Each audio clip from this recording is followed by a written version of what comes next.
My white sister-in-law stole the names of all my miscarried babies and used them for her kids, then poisoned my prenatal vitamins to cause another miscarriage. She actually thinks I am not going to ruin her life right now. I am Maya, 33 years old, and a user experience design lead. I sat at the Sunday dinner table staring at the red wine she just slid toward me. When she whispered that my body just was not built for motherhood, I did not cry. I simply pushed the glass back and watched the dark red liquid ruin her pristine white designer dress. Before I continue this story, let me know where you are watching from in the comments below. Hit like and subscribe if you have ever had to stand up to toxic family members who underestimated your worth. The physical pain of losing a child does not magically vanish after you leave the hospital. It settles deep into your bones and sets up a permanent residence in your lower abdomen. This was day 4. Day 4 since the ultrasound technician looked at the screen and offered me that terrible hollow silence. Day 4 since I had to walk out of those sliding glass doors with an empty womb for the 3rd time in my life. I was bleeding, I was cramping, and I was utterly exhausted. Yet I was sitting in my parents' formal dining room on a Sunday afternoon because attendance was mandatory. In my family, you do not skip Sunday dinner. You show up, you dress well, and you pretend everything is absolutely perfect. My mother, Yvonne, sat at the head of the table. She was meticulously cutting a slice of roast beef and placing it directly onto the plate of my older brother, Jamal. Jamal was 35 years old, but my mother still treated him like an infant prince. He was the golden child. He was the charismatic entrepreneur, whose business ventures always seemed to require mysterious cash infusions from our parents' retirement accounts. My father, Calvin, sat across from him, nodding along to whatever exaggerated story Jamal was telling about his latest logistics company. They hung on to his every word. They did not look at me. They rarely looked at me these days. I was just the single career woman who spent her days optimizing user interfaces. A user experience design lead is a prestigious title in the real world. In this dining room, it meant nothing, because I did not have a husband, and I did not have a baby in my arms. And then there was Chloe. Chloe was Jamal's wife. She was a 31-year-old white woman who had seamlessly integrated herself into my African-American family by doing the one thing I could not do. She produced heirs. She sat next to Jamal wearing a pristine white designer dress that probably cost more than my first car. Her blonde hair was styled in effortless waves, and she wore a delicate gold necklace with the initials of her 3 children. She was the picture of suburban maternal perfection. Throughout the dinner, Chloe played the role of the gracious and deeply concerned sister-in-law. She made sure everyone saw her passing me the bread basket. She made sure everyone heard her asking if I was feeling well enough to sit upright. Every question she asked was wrapped in a thick layer of performative empathy, but the core of her words was designed to inflict maximum psychological damage. "I know it must be so hard for you to see the kids running around in the backyard, Maya," Chloe said loudly enough for the entire table to hear. Her voice dripped with fake sorrow. "I told Jamal we should leave them at home today, but your mother insisted we bring them. I just feel so terrible knowing what you are going through again." I stared at my plate. I did not want to engage. I knew exactly what she was doing. She was establishing her dominance. She was reminding the entire table that she was the fertile, successful mother, and I was the broken, defective sister. "You do not need to worry about me, Chloe," I said quietly. My voice was steady despite the violent cramping in my stomach. "I am happy the kids are here. They love spending time with my parents." My mother, Yvonne, sighed heavily and set her fork down. "You know, Maya, you really should take Chloe up on her offer to introduce you to her wellness coach," Yvonne said. "Chloe is so in tune with her body. Maybe if you focused less on those computer screens and more on your holistic health, you would not keep having these unfortunate little setbacks." Unfortunate little setbacks. That is what my mother called the loss of my children. Unfortunate little setbacks. I gripped the edge of the oak dining table. My fingernails dug into the wood. I looked at my father, Calvin, expecting him to intervene. He simply took a sip of his bourbon and avoided my gaze. He agreed with her. They all agreed with her. They viewed my miscarriages as a personal failure, a lack of discipline, a consequence of my intense dedication to my career in the tech industry. That is when Chloe made her move. She picked up a large crystal glass filled to the brim with dark, heavy Cabernet. She smiled a sickly sweet smile that did not reach her pale blue eyes. She slid the heavy glass of wine directly across the polished wood of the table, pushing it right into my hands. "Drink up, Maya," Chloe whispered. Her voice was so low that only I could hear the pure malice dripping from her words. "You do not have to pretend to be careful anymore. Maybe your body just is not built for this. You should stop trying. Leave the motherhood to me." The dining room faded away. The sounds of my brother bragging and my parents laughing became a dull, distant hum. All I could see was the smirk on Chloe's face. She was enjoying this. She was actively reveling in the destruction of my soul. She felt untouchable because she had provided the grandchildren my parents craved. She felt she could say anything, do anything, and face absolutely zero consequences. I did not cry. I did not scream. I did not throw a tantrum. I looked dead into her pale blue eyes. I lifted my right hand. I placed my fingertips against the base of the crystal glass. I did not hesitate.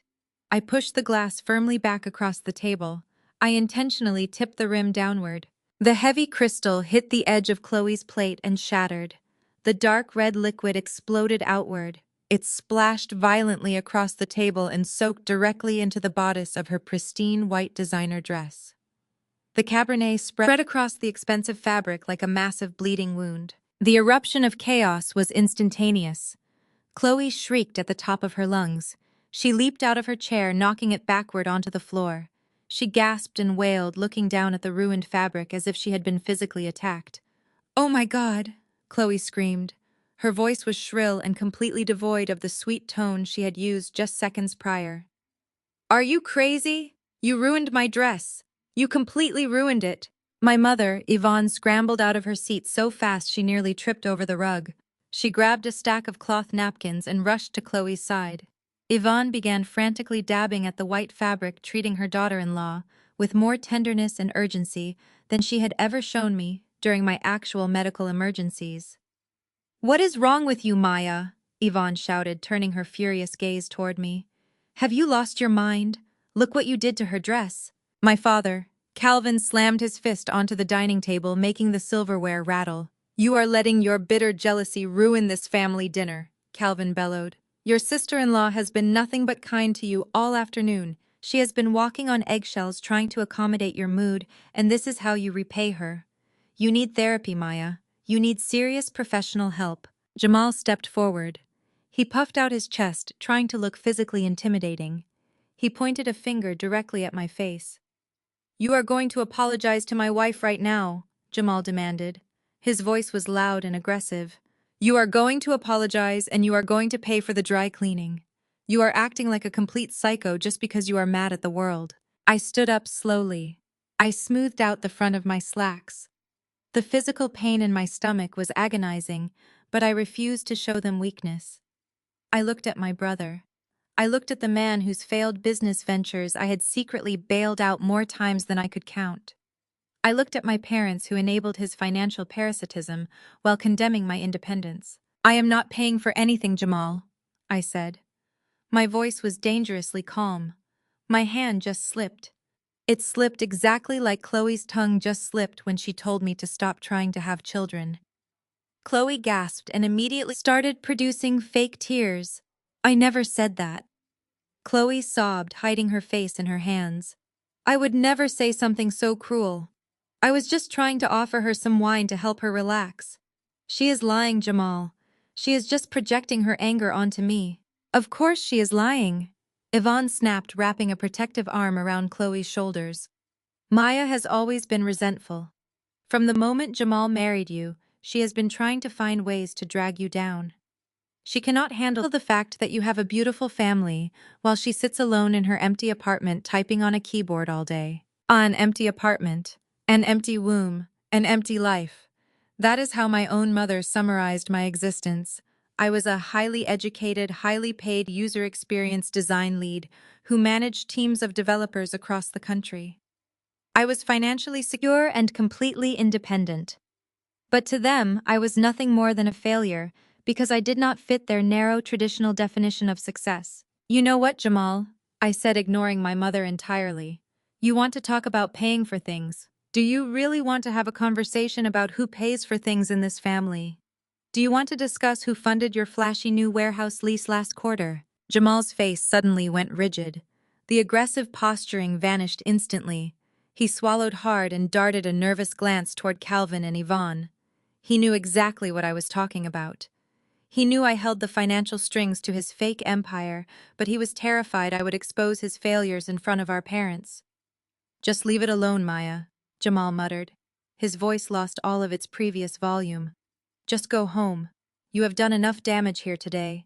I grabbed my purse from the back of my chair. I looked at Chloe, who was currently peeking through her fingers to watch my reaction. She was smirking again. She knew she had won this battle. She had successfully weaponized my grief and turned my entire family against me in a matter of minutes. She was standing there covered in red wine, but she looked absolutely triumphant. I will see myself out, I said. I walked out of the formal dining room, leaving the chaos behind me. The physical cramping in my abdomen was intensifying with every step. I felt dizzy. I felt nauseated. I needed to take my pain medication, and I needed to leave this toxic house immediately. I walked into the kitchen to gather my things. My premium insulated water bottle was sitting on the granite counter near the sink. Earlier in the afternoon, before the dinner began, Chloe had insisted on washing some vegetables. I had been sitting at the kitchen island holding my stomach. Chloe had picked up my empty water bottle with a bright smile. She had offered to refill it for me from the filtered tap. She had handed it back to me, telling me how important hydration was for a recovering body. I had drank from it twice during the appetizer course. I reached out and grabbed the metal bottle by the neck. As I lifted it toward the light, something caught my eye. I stopped. I pulled the bottle closer to my face. There was a faint powdery residue clinging to the grooves of the screw-top rim. It was a very fine, chalky white substance. It did not look like dust. It did not look like salt. It looked like crushed medication. I stared at the white powder. A cold, terrifying realization began to creep up the back of my neck. I thought about the violent, unnatural stomach cramps I had been experiencing for the past 2 hours. The pain was significantly worse than anything I had felt during my previous 2 miscarriages. I had assumed it was just a severe physical reaction to the emotional trauma. But looking at the chalky residue on the rim of the bottle, a darker, more sinister thought took root in my mind. I ran my index finger along the rim, gathering a small amount of the white powder on my skin. I brought my finger close to my nose. It had a faint chemical smell, a sharp medicinal odor that had no business being anywhere near a filtered water tap. My breath caught in my throat. I looked back toward the dining room door where I could still hear Chloe sobbing and my mother offering her words of comfort. Chloe had refilled this bottle. Chloe had told me to drink up. Chloe had whispered that I should stop trying to have children. I screwed the cap tightly onto the water bottle. I shoved it deep into my designer purse. The grief that had been suffocating me for 4 days suddenly vanished completely. It was entirely replaced by a cold, calculating, and utterly terrifying rage. I walked out the back door of my parents' house and headed straight for my car. I was not going home to cry. I was going to find out exactly what my sister-in-law had fed me. I drove straight back to my apartment with the contaminated water bottle sealed deep inside my purse. I was not going home to cry. I was going home because I needed privacy, because the pain was getting too violent to think clearly, and because I could not risk my family seeing what I had found before I understood it myself. I locked the door behind me, set the bottle on the kitchen counter without opening it again, and spent the rest of the evening replaying Chloe's smile at the dinner table. The burning sensation in my stomach did not let me sleep that night. I lay in the dark, staring at the ceiling of my apartment. The physical pain was a constant dull roar, but my mind was sharper than it had been in months. The sun finally rose, casting long gray shadows across my bedroom floor. I dragged myself out of bed and walked into the kitchen. The marble floor was cold against my bare feet. I poured myself a glass of tap water, but my stomach immediately rejected the idea of swallowing anything. The cramping was getting worse. It was a sharp, twisting agony that radiated through my entire lower body. I leaned heavily against the kitchen island, breathing in slow, measured gasps. My phone buzzed on the counter. The bright screen displayed my brother Jamal calling. I knew exactly why he was calling. I tapped the screen and put him on speakerphone. I did not even say hello. I just stood there leaning against the cold granite countertop, waiting for him to speak. He did not waste any time pretending to care about my physical health or my emotional state. He went straight for the attack. "You are going to pay for that dress, Maya." Jamal barked through the speaker. His voice was loud and aggressive, filling my quiet kitchen. "I do not care how upset you are about your situation. You do not get to assault my wife and ruin a $400 designer dress. I am sending you the dry cleaning bill right now, and you are going to transfer the money before the end of the day." I listened to his demands while a bitter laugh caught in my throat. I looked at the digital clock on the oven. It was barely 7 in the morning, and my golden child brother was already demanding cash, $400. I repeated his words slowly, letting them hang in the empty air of my apartment. "You are demanding $400 from me for a wine spill." "That is very interesting, Jamal. I want to ask you a serious question. Are you going to ask me for $400 to clean a piece of fabric? Or are you going to ask me to pay for the private preschool tuition for your 3 children again this month?" The line went completely silent. The aggressive posturing vanished in an absolute instant. I knew I had hit the exact nerve I was aiming for. Jamal loved to play the role of the highly successful tech entrepreneur for our parents and his wealthy investors. He wore custom-tailored suits and least expensive luxury vehicles. He posted photos of his lavish vacations and his beautiful wife. But his logistics company was a massive black hole constantly bleeding money. I was the one secretly keeping his family afloat. I was the one paying the exorbitant tuition fees so his children could attend the most exclusive academy in the city. I paid the bills directly to the school so Chloe would never know the truth about her perfect husband. "Keep your voice down!" Jamal hissed, his tone dropping to a panicked whisper. "Do not bring the kids into this. You have no right to throw your money in my face just because you are bitter and alone. Chloe has been nothing but supportive of your fertility issues. If you do not transfer that money and apologize to her today, I am cutting you off from the kids. You will not see Isaiah or Zuri or Tyson until you learn some respect." Isaiah, Zuri, Tyson. Hearing those 3 names in succession felt like a physical blow to my chest. I had to grip the edge of the sink to keep my balance. My brother thought he was threatening me with absence, but he was actually twisting a knife in a wound that his wife had created years ago. Those were not just random names Chloe had picked out of a baby book to sound culturally diverse. Those were my names. They were culturally significant, deeply personal names that I had chosen for my own future children long before I ever got pregnant. 5 years ago, before my fertility struggles became a public spectacle, I had confided in Chloe. I had invited her to my apartment for dinner. I had sat on my patio sharing an expensive bottle of wine with her. The weather had been perfectly warm, and I had felt a rare moment of connection with my sister-in-law.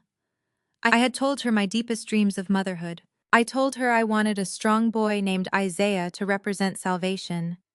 I told her I wanted a brilliant girl named Zuri to represent profound beauty.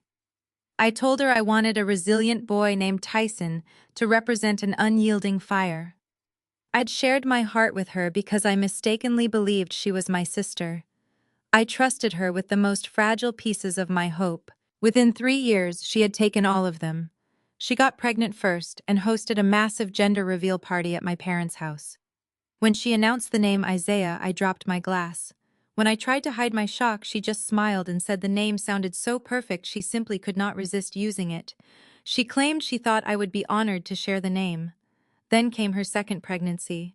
She announced the name Zuri at a family brunch, looking directly at me while she said it. Then came Tyson. She stole my dreams one by one and used them to build her perfect suburban aesthetic. She systematically erased my future children to elevate her own status as the ultimate mother figure in our African American family. She wanted to prove that she was the only one capable of carrying on the family legacy. My parents praised her choices, calling the names beautiful and strong, completely ignoring the fact that I had chosen them first. Every birthday party I attended was a psychological torture session. I had to buy gifts for children carrying the names of my ghosts. I had to smile and sing happy birthday to the stolen versions of my own dreams. I leaned against the refrigerator, letting the cool metal soothe my sweating back. The thought of losing access to my niece and nephews was devastating despite the origin of their names. I loved those children fiercely. I loved little Isaiah with his bright smile. I loved Zuri with her boundless curiosity. I loved baby Tyson, who was just learning to walk. They were innocent in this twisted family dynamic. They did not ask to be pawns in their mother's cruel psychological warfare. I paid their tuition because I wanted them to have the best possible start in life. I wanted them to have opportunities that Jamal could never afford to provide on his own. I sacrificed my own savings to ensure they were educated in an environment that nurtured their brilliance. But Jamal weaponized my love for them. He used my affection as a bargaining chip to force my compliance. He was a coward who hid behind his wife and his children because he could not face his own inadequacies. I knew Chloe was toxic. He knew she intentionally provoked me. He knew she stole the names of my miscarried babies to assert dominance. But he never defended me. He never once told her to stop. He chose his comfort over my sanity every single time.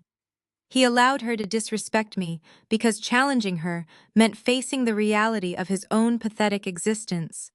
He was terrified that if he upset her, she would take the kids and leave, exposing his financial ruin to the world. So he played the role of the devoted, aggressive husband, defending his poor, innocent white wife against his angry black sister.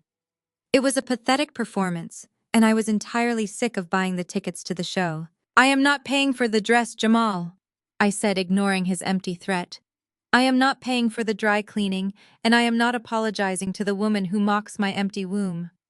And if you ever speak to me like that again, you can figure out how to pay the academy tuition yourself. You can tell your wife the truth about your failing business. You can tell my parents that their golden child is entirely dependent on his worthless sister." I ended the call before he could respond. I slammed the phone down onto the counter. My hands were shaking uncontrollably. The physical pain in my stomach was escalating from a dull roar to a sharp stabbing sensation. I doubled over, clutching my waist. I squeezed my eyes shut, trying to breathe through the agony. I thought about the names again. Isaiah, Zuri, Tyson. Chloe had stolen them with zero remorse. She took everything she wanted because she believed the world belonged to her. She believed my family belonged to her. She believed she had the ultimate power because my parents worshipped the ground she walked on. I stood up slowly, waiting for the pain to subside. It did not fade. It only grew stronger. I tossed the phone onto the kitchen counter and gripped the edge of the sink. The cramping in my stomach was becoming unbearable. Cold sweat beaded on my forehead and ran down the back of my neck. My phone buzzed again, vibrating against the granite. It was a text message from Chloe. She had sent a video attachment. Even through the physical agony, my dark curiosity forced me to open it. I pressed play and watched the screen. The video showed little Isaiah sitting on the plush carpet of my parents' living room. He was playing with a wooden toy truck. Chloe was behind the camera. Her sweet melodic voice echoed from the phone speaker. "Tell Auntie Maya why she is so grumpy today, Isaiah," Chloe prompted in a sickeningly cheerful tone. "Tell her why she spilled the juice on Mommy."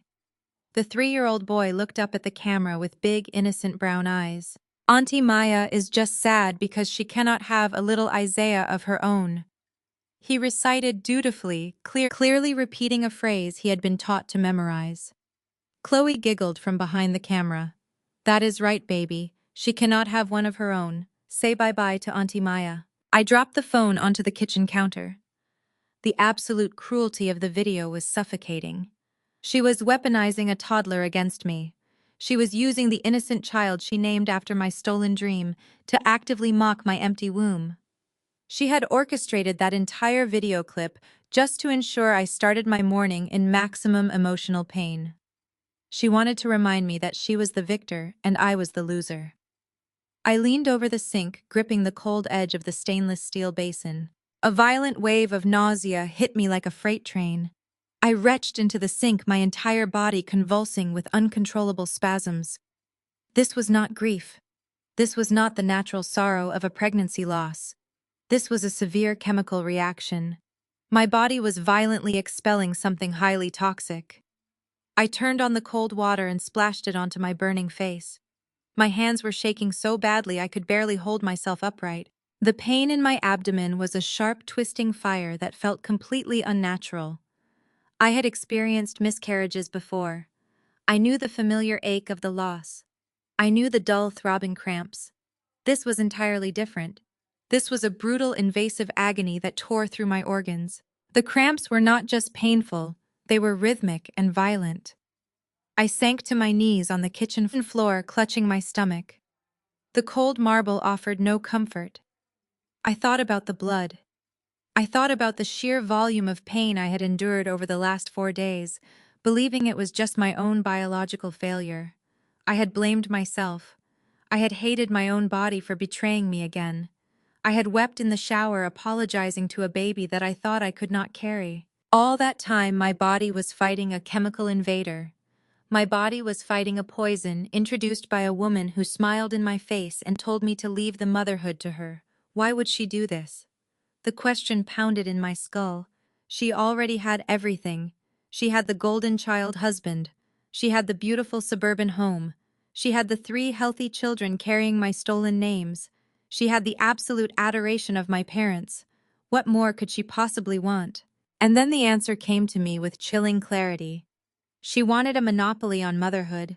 She wanted to be the sole provider of joy in the family. If I successfully carried a child to term, the attention would shift. My parents would have a new grandchild to dote on. Jamal would not be the only one producing heirs. Her status as the untouchable queen of the family would be threatened. Her entire identity was wrapped up in being the perfect mother, and my potential child was a direct threat to her supremacy. She did not just want to hurt me. She wanted to eliminate the competition. She wanted to ensure that I remained the broken, empty sister-in-law forever so she could continue to play the gracious savior. I forced myself to stand up. I needed to focus. I needed to think logically and analytically, like the user experience design lead I was. I closed my eyes and traced the steps backward in my mind. The severe cramping started yesterday afternoon right after Sunday lunch.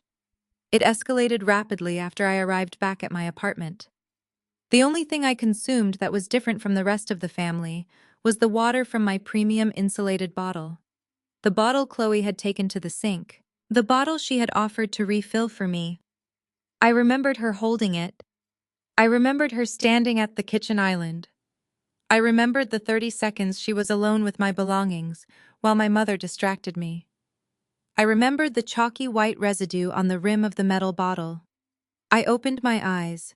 The pieces of the puzzle began to snap together with terrifying clarity. But she had barely been alone with the bottle for half a minute. Where would she get a crushed medication so quickly? Why would she have it on hand? It did not make logical sense unless she had planned this in advance. Unless she came to the dinner prepared to execute a specific task. My eyes darted to the wooden medicine cabinet mounted on the wall near the pantry. I kept all my daily supplements there. My multivitamins, my iron pills, and my premium prenatal vitamins. I had continued taking the prenatal vitamins every single day, even after the miscarriage, hoping to keep my body prepared for the future. I wanted to stay healthy so I could try again. Chloe knew this. She knew my exact daily routine because she had stayed at my apartment 2 weeks ago while Jamal was out of town on business. She had claimed she needed a sister's night away from the kids. She had slept in my guest room. She had sat at my kitchen island drinking coffee while she watched me take my vitamins every morning. She had asked me about the specific brand. She had commented on the high-quality clear capsules. She had gathered all the information she needed right in front of my face. I pushed myself away from the sink and stumbled toward the cabinet. Every step was pure physical agony, but the adrenaline flooding my system pushed me forward. I pulled open the wooden door of the medicine cabinet. I reached for the dark amber bottle of premium prenatal vitamins on the top shelf. The bottle felt heavy in my shaking hands. I twisted the childproof cap off and poured a dozen clear capsules into my trembling palm. I walked back to the kitchen island and held my hand under the bright overhead lights. The powder inside the original capsules was supposed to be a uniform smooth beige color. I had taken them for months and knew exactly what they looked like. But as I stared at the pills in my hand, the truth became undeniable. The powder inside 3 of the clear capsules was mixed with a coarse, granular white substance. The tiny white specks stood out glaringly against the smooth beige powder. It was the exact same chalky white substance I had found on the rim of my water bottle yesterday. I poured the capsules from my palm onto a white ceramic plate. I used a paring knife to carefully slice one of the tampered capsules open. The mixed powder spilled onto the white ceramic surface. I used the tip of the knife to separate the coarse white granules from the fine beige dust. It was a meticulous process. It required a steady hand, which I forced my body to provide. The white granules were crystalline and sharp. They looked like crushed glass under the bright kitchen lighting. I leaned in close and inhaled cautiously. The sharp chemical odor was unmistakable. It was completely foreign to the natural organic smell of the prenatal vitamins. I scraped the separated white granules into a small clear plastic bag. I sealed the zipper tight. I stood frozen under the harsh kitchen lights. The tiny, unnatural granules illuminated the absolute horror of my reality. My breathing became shallow and rapid. My heart hammered against my ribs like a trapped bird. I stared at the coarse white powder sealed in the plastic bag. The realization crashed over me with the force of a tidal wave. This was not a natural miscarriage. My body had not failed me. I had been targeted. I had been systematically dosed with an unknown chemical. Chloe had studied my routine. She had learned my habits. She had purchased a toxic substance and brought it into my home. She had sat in my kitchen smiling at me while she gathered the intelligence she needed to execute her plan. She had used the family dinner as an opportunity to deliver another dose through my water bottle just to ensure the job was finished. I stared at the amber bottle of prenatal vitamins, the smooth beige powder mixed with the deadly white granules. I had been compromised. I carefully gathered the remaining tampered capsules and slid them into another clear plastic bag. I pressed the seal shut, making sure not a single speck of that deadly white powder could escape. I took the original amber bottle and placed it deep inside my purse next to the water bottle I had taken from my parents' house. I did not bother changing my clothes. I did not bother brushing my hair or putting on makeup. I grabbed my car keys and walked out of my apartment. The burning sensation in my lower abdomen was a constant reminder of the crime that had been committed against my body. Every step I took sent a shockwave of pain through my pelvis, but I welcomed it now. The pain was no longer a symbol of my failure. It was the fuel I needed to keep moving. I got into my car and started the engine. I knew exactly where I needed to go and where I absolutely could not go. Our family physician had treated my parents, Jamal and me, for over 2 decades. He was a close personal friend of my father, Calvin. If I walked into his office carrying tampered pills and demanding a toxicology screen, the news would reach my parents before my blood was even drawn. My mother, Yvonne, would immediately call Jamal. Jamal would immediately tell Chloe. I would lose the element of surprise, and Chloe would have time to destroy any remaining evidence she had hidden in her own home. I needed complete and total silence. I needed a facility that did not know my last name or my family history. I drove to a private, independent diagnostic laboratory on the other side of the city. The drive took 45 agonizing minutes. The traffic was heavy, and my hands gripped the steering wheel so tightly my fingers ached. I replayed the last 4 days in my mind. I thought about the heavy bleeding. I thought about the terrifying moment in the bathroom when I realized I was losing the pregnancy. I thought about the tears I shed while sitting on the cold tile floor, begging my body to hold on to a baby that was already gone. I had blamed myself. I had spent 96 hours hating my own biology, believing I was somehow defective. All that time my body was doing exactly what it was supposed to do. It was fighting a violent chemical invader. It was reacting to a poison that had been intentionally fed to me by the woman who claimed she was my sister. I parked my car in the clinical lot and walked through the sliding glass doors of the testing facility. The reception area was sterile and bright. I walked straight to the front desk. The receptionist asked for my insurance card. I told her I would be paying completely out of pocket. I placed my platinum credit card on the counter. I pulled the two sealed plastic bags from my purse and set them down next to it. I told her I needed a comprehensive rush toxicology screen on my blood and a complete chemical analysis of the powder inside those capsules. I told her it was an absolute emergency, and I was willing to pay whatever premium fee was required to get the results today. The receptionist looked at my pale face and my trembling hands. She did not ask any unnecessary questions. She processed the payment and handed me a clipboard with a stack of intake forms. A phlebotomist called me back within 10 minutes. I sat in the medical chair and offered my arm. I watched the dark red blood fill 3 separate vials. That was the blood that was supposed to nourish my child. That was the blood Chloe had intentionally poisoned. I stared at the dark liquid until the phlebotomist applied a bandage to my arm and told me I could wait in the lobby. The wait was the longest 3 hours of my entire life. I sat in a hard plastic chair in the corner of the waiting room, staring at the blank white wall across from me. I did not look at my phone. I did not answer the 3 text messages Jamal sent, demanding the dry cleaning money.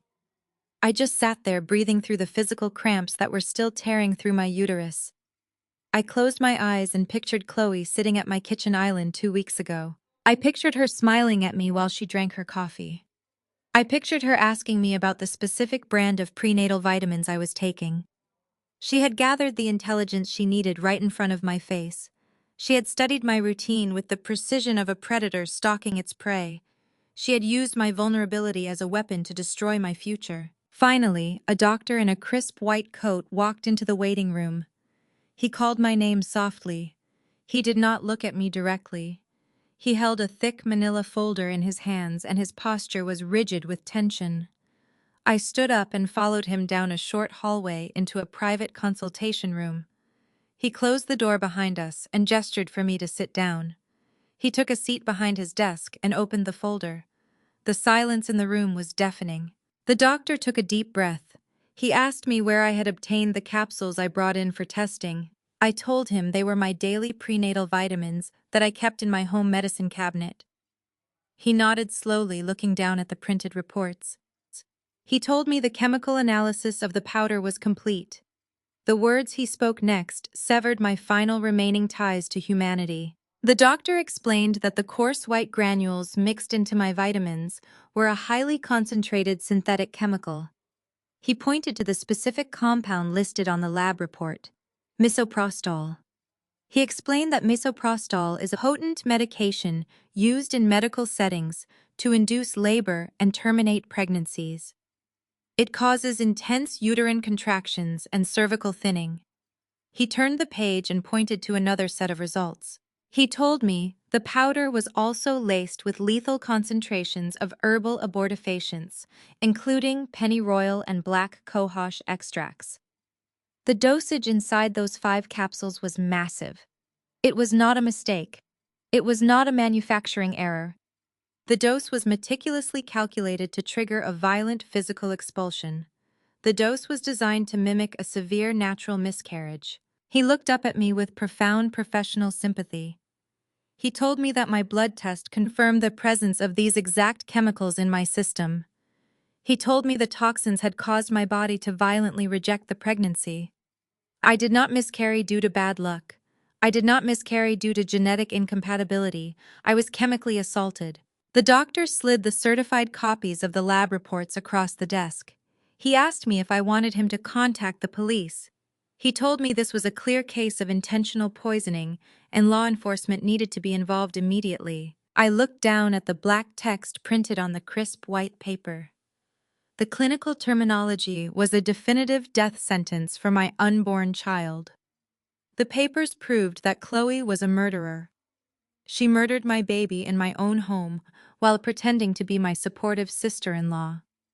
She smiled in my face while she poisoned the very capsules meant to keep my child safe. She did it so she could remain the only mother in the family. She did it to keep her position as the untouchable queen of Jamal's household. She wanted a monopoly on motherhood. She wanted to be the sole provider of joy for my parents. If I successfully carried a child to term, the attention would shift. My parents would have a new grandchild to dote on. her status as the ultimate mother figure would be threatened. Her entire identity was wrapped up in being the perfect white mother to her black children, and my potential child was a direct threat to her supremacy. She did not just want to hurt me. She wanted to eliminate the competition.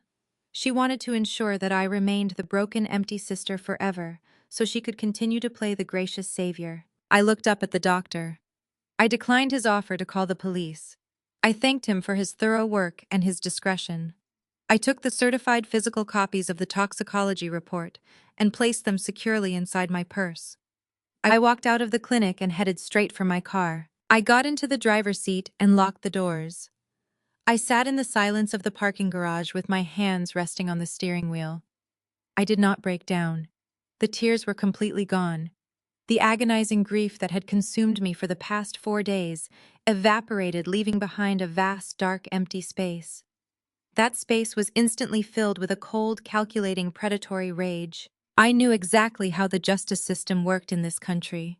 If I went to the police right now with nothing but a lab report and a ruined bottle of vitamins, Chloe would deploy her ultimate defense.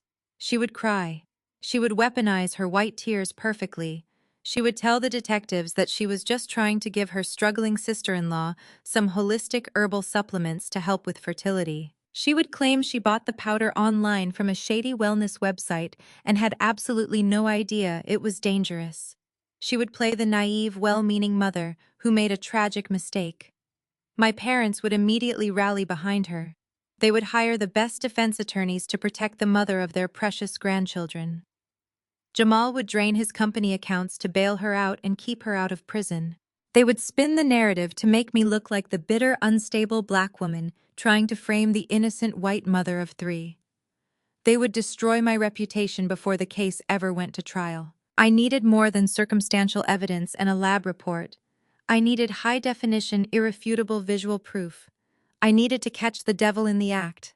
I needed to document her malice so perfectly that no amount of tears or expensive lawyers could save her. I sat in my car feeling the cool air from the vents wash over my face. I was no longer the grieving victim. I was the architect of her destruction. I put the car in drive and pulled out of the parking garage. I was not going to the police station. I was going to set a trap. I navigated the heavy city traffic with a mind perfectly clear of grief. My destination was a specialized electronics supply store located in the downtown tech district. As a user experience design lead, I spent my career understanding how people interact with their environments. I knew exactly how to observe human behavior without being noticed. I walked through the sliding glass doors and bypassed the consumer-grade electronics. I headed straight for the professional surveillance aisle. I needed hardware that would leave no room for legal deniability. I needed crisp 4K resolution with impeccable audio capture. If I went to the police right now with just a piece of paper from a laboratory, Chloe would manipulate the entire narrative. She would cry those weaponized white tears and tell the detectives that she was simply trying to give her struggling sister-in-law holistic herbal supplements to help with fertility. She would claim she bought the powder online from a shady wellness website and had no idea it was dangerous. She would play the naive, well-meaning mother who made a tragic mistake out of love.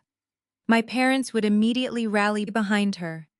They would hire the best defense attorneys to protect the mother of their precious grandchildren. Jamal would drain his company accounts to bail her out. They would spin the narrative to make me look like the bitter, unstable black woman trying to frame the innocent white mother of 3. They would destroy my reputation before the case went to trial. I needed to document her malice perfectly. I selected 4 miniature high-definition security cameras from the locked display case. They were professional-grade recording in stunning 4K resolution with built-in motion sensors and encrypted audio channels. I specifically bought models designed to look like everyday household objects. I purchased one disguised as a standard smoke detector. I purchased another hidden inside a sleek digital clock. I bought 2 more micro lenses attached to flexible wires that could be embedded into the foliage of my indoor plants. I bought a dedicated server tower to store the footage locally and sync it securely to my private cloud network. I paid for the equipment in cash to avoid leaving a digital footprint. I did not want Jamal or my parents finding out about my preparations if things went sideways. I returned to my apartment and immediately went to work. The physical pain in my stomach was finally beginning to subside, replaced by a cold surge of adrenaline. I dragged a step stool into the center of my kitchen. I removed the old smoke detector directly above the kitchen island and installed the new camera unit in its place. The angle gave me a perfect overhead view of the sprawling granite countertops.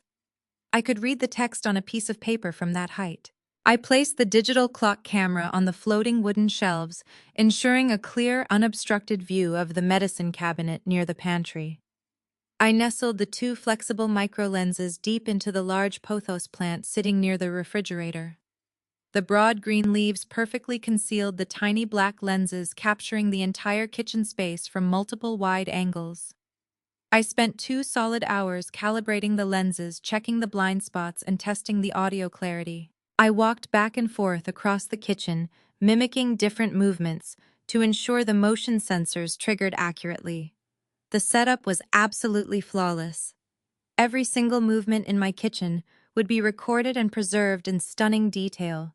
The server hummed quietly in my home office, capturing every frame. Now I needed the bait. I needed to lure the predator back into my territory. I sat on my sofa and pulled out my phone. I opened my messages and found Chloe's name. The last message she sent was the cruel video of little Isaiah mocking my empty womb. My thumb hovered over the keyboard. I had to swallow every single ounce of my pride. I had to play the role of the broken, submissive, and emotionally unstable sister-in-law. I had to feed her massive ego to ensure she walked blindly into my trap. I typed out a long, heavily apologetic message. I told her I was deeply sorry for my erratic behavior at Sunday dinner. I told her the grief of losing the baby was making me lose my mind, and I had acted inexcusably. I begged for her forgiveness. I offered to buy her a brand new designer dress to replace the one I ruined with the red wine. I told her she was the only one in the family who truly understood the delicate journey of motherhood, and I desperately needed her guidance. I asked if she would be willing to come over to my apartment tomorrow for a sisterly reconciliation lunch. I told her I wanted to make things right and move past the negativity. I stared at the block of text, making sure it sounded pathetic enough. It repulsed me to type those words to the woman who murdered my child, but I knew exactly how her psychology worked. She needed to feel superior. She needed to feel like she had completely broken my spirit. I hit send and set the phone face down on the coffee table. The response took exactly 10 minutes. Chloe loved the power dynamic. She loved seeing me grovel at her feet. Her text message dripped with absolute condescension. She told me she understood how hard it must be for someone like me to process such a profound failure of the female body. She said she forgave me because she had a deeply forgiving heart, and as a mother she knew how to show grace to those who were struggling. She agreed to come over for lunch the next day at exactly noon. She told me to prepare a light salad because she was watching her figure. She added a prayer hands emoji at the end of the text. I read the message twice to let her arrogance burn into my brain. I locked my phone and set it back on the coffee table. The trap was set and the predator had eagerly taken the bait. The next morning I woke up before the sun. I needed to prepare the environment perfectly. I drove to the local pharmacy down the street. I walked into the vitamin aisle and bought a brand new sealed bottle of the exact same premium prenatal vitamins I always took. The dark amber bottle was identical to the one currently sitting in my purse alongside the toxicology reports. I paid for the vitamins and drove straight back to my apartment. I walked into my kitchen and placed the new bottle squarely on the center of the kitchen island, right in the open. I did not hide it. I did not put it in the medicine cabinet. I left it sitting proudly on the granite surface. It was perfectly illuminated by the bright overhead lights and positioned directly in the primary focal zone of the hidden smoke detector camera.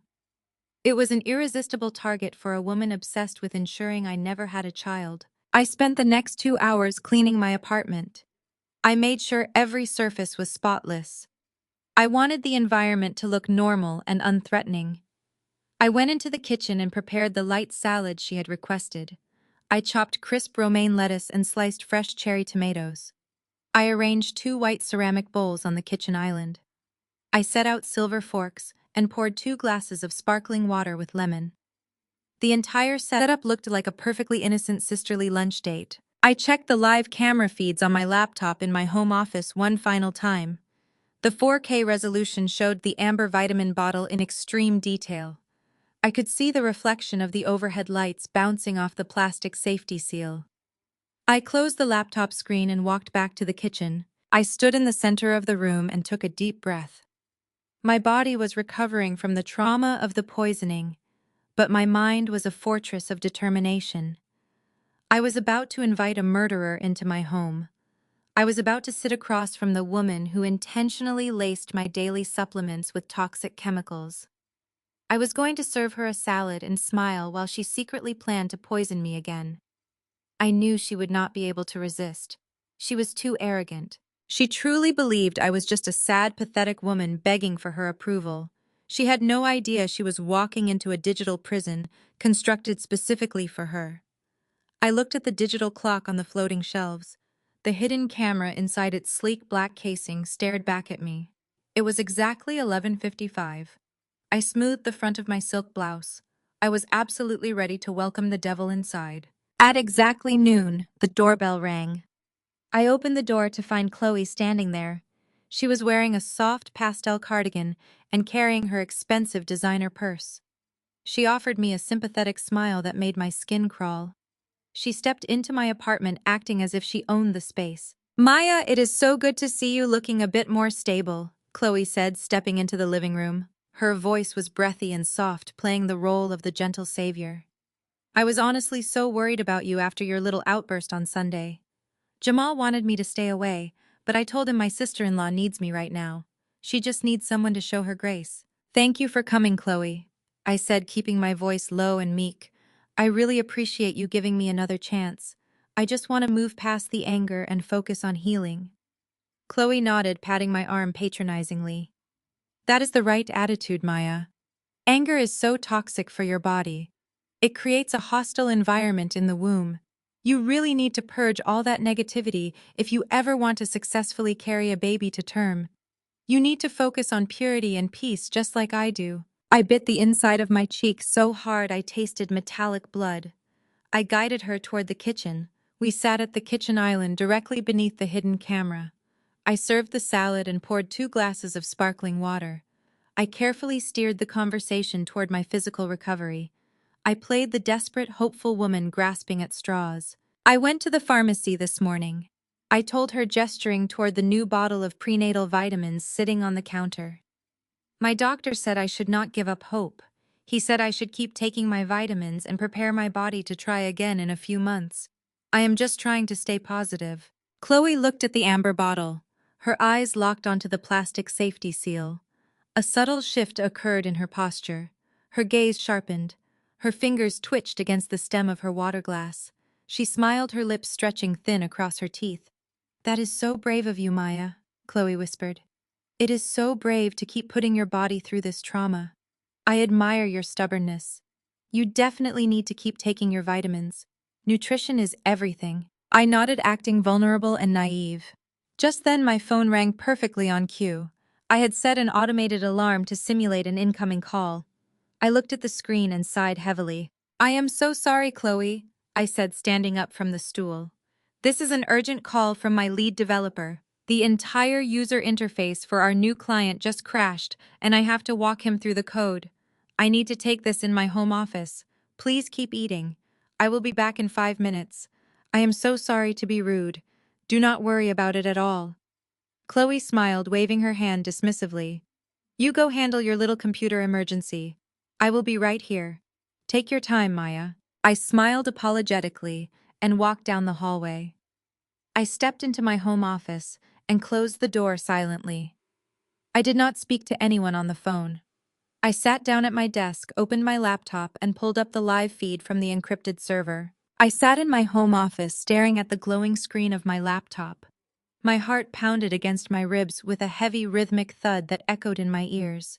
I had my headphones on to catch every single sound from the kitchen. The 4K video feed was incredibly crisp, capturing the entire room in stunning high definition. I watched Chloe sitting alone at the kitchen island. For the first 10 seconds, she did nothing at all. She just chewed a piece of lettuce and stared blankly at the granite countertop. Then the transformation happened. The sweet, innocent facade melted right off her face like wax held to a flame. Her posture shifted. Her shoulders dropped and the bright performative energy vanished entirely. Her features hardened into an expression of pure, calculated malice. She slowly turned her head, looking down the hallway to ensure my office door was completely closed. She sat perfectly still, listening intently for the sound of my voice. When she was satisfied that I was deeply distracted by my fake work emergency, she made her move. Chloe reached down into her expensive designer purse resting on the stool beside her. She quickly pulled out a small glass vial. I leaned closer to the monitor, holding my breath. The vial was filled with the exact same coarse white powder I had found in my medicine cabinet. She set the vial on her lap, keeping it out of view of the imaginary windows, but perfectly visible to the hidden overhead smoke detector camera. She reached across the granite counter and grabbed the brand new bottle of prenatal vitamins I had just purchased. My chest tightened as I watched her work with terrifying efficiency. She did not hesitate. She did not show a single ounce of remorse or doubt. She broke the plastic safety seal with her thumbnail and twisted the child-proof cap off the amber bottle. She poured a handful of clear capsules directly onto the clean countertop. She carefully pulled the two halves of the first capsule apart, holding them steady in her perfectly manicured hands. She picked up the glass vial and tapped a heavy dose of the toxic misoprostol powder directly into the vitamin casing. She pressed the capsule back together, sealing the poison inside. She repeated the horrific process with practiced precision. She opened the second capsule. She dumped the lethal powder. She closed it tightly.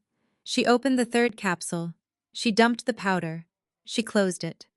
The high-definition camera captured every single detail of her crime.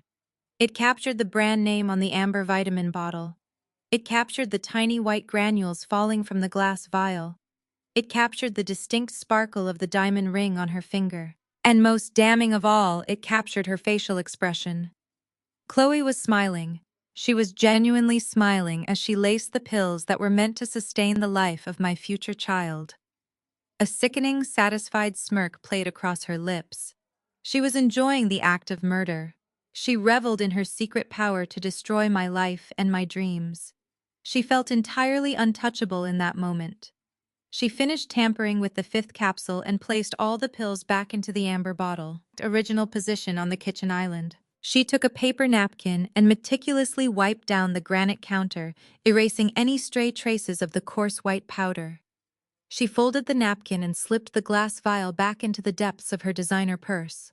She picked up her silver fork and went right back to eating her salad, as if she had not just committed a felony.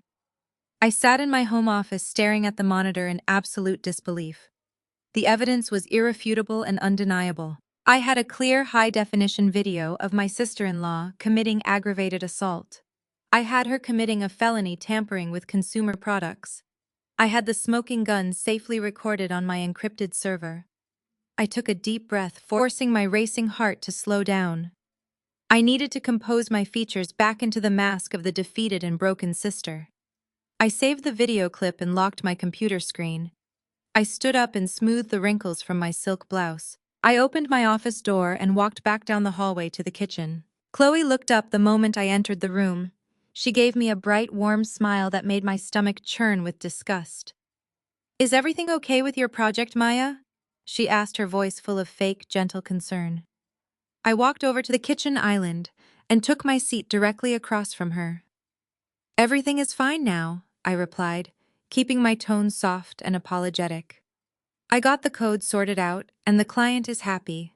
Thank you so much for being so patient with me." "Of course," Chloe said, reaching across the granite counter to pat my hand with her own. Her skin was warm and soft, hiding the absolute evil underneath. "We are family, Maya. We always have to look out for each other, especially during difficult times like this." I nodded and offered her a grateful smile, playing the role she expected me to play. She stayed in my apartment for another 30 minutes, talking endlessly about her children and the grand lifestyle my brother Jamal provided for her. She bragged about the new luxury sport utility vehicle Jamal had just leased for her specifically for driving the kids to their private academy. She complained about the rising costs of their exclusive country club membership, acting as though her financial struggles were the greatest burden in the world. She spoke about her upcoming vacation to a tropical resort, talking about how much she desperately needed a break from the exhausting demands of motherhood. She painted a picture of absolute suburban perfection, completely oblivious to the fact that I was the one secretly funding every single luxury she described. I sat there nodding and smiling, offering generic responses while my mind calculated the precise sequence of her upcoming destruction. I watched her drink her sparkling water and eat her cherry tomatoes. I watched the woman who had stolen the names of my miscarried babies sitting in my home pretending to be my confidant. I had to suppress the overwhelming urge to reach across the kitchen island and grab her by the throat. I channeled all my rage into my performance.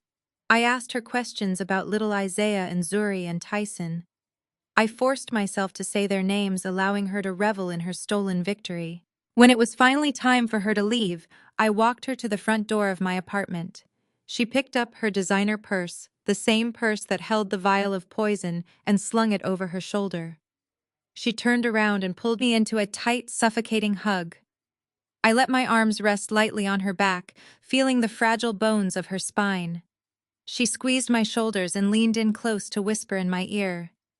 "Take care of yourself, Maya," she murmured, her breath warm against my skin. "Keep taking those vitamins every single day. Your time will come eventually. You just have to stay healthy and trust the process." I hugged her back, patting her spine gently. "I will, Chloe," I said softly, ensuring my voice sounded properly defeated and compliant. "I am going to make sure everyone gets exactly what they deserve very soon." She pulled back and offered me one last radiant smile, completely oblivious to the double meaning of my words. She walked down the hallway to the elevator, her heels clicking sharply against the tile floor. I stood in the doorway and watched the elevator doors slide shut safely, carrying the devil out of my building. I closed my apartment door and locked the heavy deadbolt. I leaned against the solid wood and let out a long, trembling exhale. The trap had successfully snapped shut. I walked immediately back into my home office and woke up my computer. I pulled up the encrypted local server and located the specific video file. I watched the footage again from beginning to end to ensure the file was completely uncorrupted. The clarity of the 4K resolution was magnificent. I could see the very texture of the toxic white powder as it fell into the clear capsules. I began the rigorous process of securing my evidence. I backed the video file up to 3 separate encrypted cloud servers located in different geographic regions. I exported a physical copy to an external solid-state drive and locked it inside my fireproof safe. I created a hidden folder on my work computer and transferred another copy there. I was not going to take any chances with this footage. I had my sister-in-law committing a massive felony perfectly captured on tape. The evidence was secured forever. But as I sat in the quiet glow of my computer monitors, I realized something fundamental. I was not going to hand this footage over to the police right now. If I had Chloe arrested today, Jamal would immediately mobilize all his resources.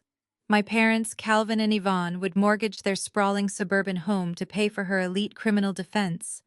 They would unite their forces against me, framing me as a jealous monster who manipulated a video to ruin a happy family. They would hire public relations experts to paint Chloe as a victim of my mental instability. They would bail her out of jail and shield her from the consequences of her actions. I needed to ensure that when she fell, there would be absolutely no safety net left to catch her. I needed to sever their financial lifelines completely. I needed to systematically dismantle the entire fake empire my family thought they possessed. Jail was simply not enough punishment for what she had done to my child. I was going to strip away her home, her status, and her wealth. I was going to ruin her entire life right now. I grabbed my car keys and walked out of my home office. The video files were securely locked away. I drove downtown to a glass building that housed the most ruthless corporate attorneys in the city. The receptionist recognized me and escorted me to a private conference room. I sat at the head of the long mahogany table. My lead attorney walked into the room. His name was Elias. He handled all my private investments and blind trusts. He set a thick folder on the table and took a seat. He asked me if I was ready to review the financial reports. I told him we were going to execute the final phase of our contingency plan. Elias nodded slowly. He knew exactly what that meant. I need to explain the reality of my brother Jamal. He loved to stand in my parents' dining room and brag about his tech logistics company. He loved to wear custom suits and lease expensive cars to project the image of a wealthy, self-made entrepreneur. My parents Calvin and Yvonne ate it up. They praised his business acumen and told their friends their son was a prodigy. But Jamal was a complete fraud. 2 years ago, his company was on the brink of catastrophic bankruptcy. He had mismanaged funds and borrowed heavily from private lenders with exorbitant interest rates. His fake empire was about to collapse. The worst part was that my parents had co-signed several early business loans. They used their own home and retirement accounts as collateral to fund his ego. If Jamal went bankrupt, my parents would have lost everything they worked for. They would have been left homeless and destitute. I found out about his financial ruin purely by accident while auditing a vendor. I knew I could not just hand him the money directly. If I gave Jamal cash, he would burn through it on luxury cars and designer clothes for Chloe. He would never learn his lesson and would eventually bankrupt my parents anyway. I also knew that telling my parents the truth would devastate them. They would blame the economy instead of holding their golden child accountable. So I decided to fix the problem quietly. I took a massive portion of my personal savings and created an anonymous shell company called Nova Ventures. I hired Elias to represent the shell company and act as the sole point of contact. I instructed him to build an impenetrable corporate wall. No one could ever trace the funds back to my personal accounts. I wanted Jamal to believe he was dealing with an aggressive venture capital firm that demanded absolute compliance. I was playing a very long game of financial chess. I was entirely oblivious. Through Nova Ventures, I systematically bought out all of Jamal's toxic debt from private lenders. I paid off the loans my parents had co-signed, entirely releasing them from financial liability. I became Jamal's sole creditor. But I did not stop there. When Jamal was desperate for a cash injection to keep his warehouse operating, Elias offered him a lifeline. Jamal was so financially illiterate that he eagerly signed without reading the fine print. He traded the majority equity in his logistics company for the cash bailout. He had absolutely no idea that the faceless corporate entity saving his business was his sister. The legal reality was that I owned 65% of his company. I was the majority shareholder. I was technically just an employee working for me. He answered to my shell company and lived on the salary I allowed him to draw. The financial dominance did not end with his business. A year ago, Chloe threw a massive tantrum because she wanted to move out of their starter home and into a sprawling suburban mansion in an exclusive gated community. She wanted to live in a neighborhood with private security and perfectly manicured lawns. She convinced Jamal that they needed a bigger house to maintain their wealthy image. Jamal tried to secure a mortgage for the mansion, but his credit was completely ruined from his previous business failures. He could not secure a loan from any reputable bank. He was terrified of looking like a failure in front of Chloe and our parents. So he went back to Elias and begged Nova Ventures to finance the real estate purchase. I authorized the transaction under one very strict condition. Nova Ventures would purchase the suburban mansion entirely in cash. Jamal and Chloe would not own the property. They would simply sign a strict lease agreement and rent the mansion from the shell company. Jamal agreed immediately.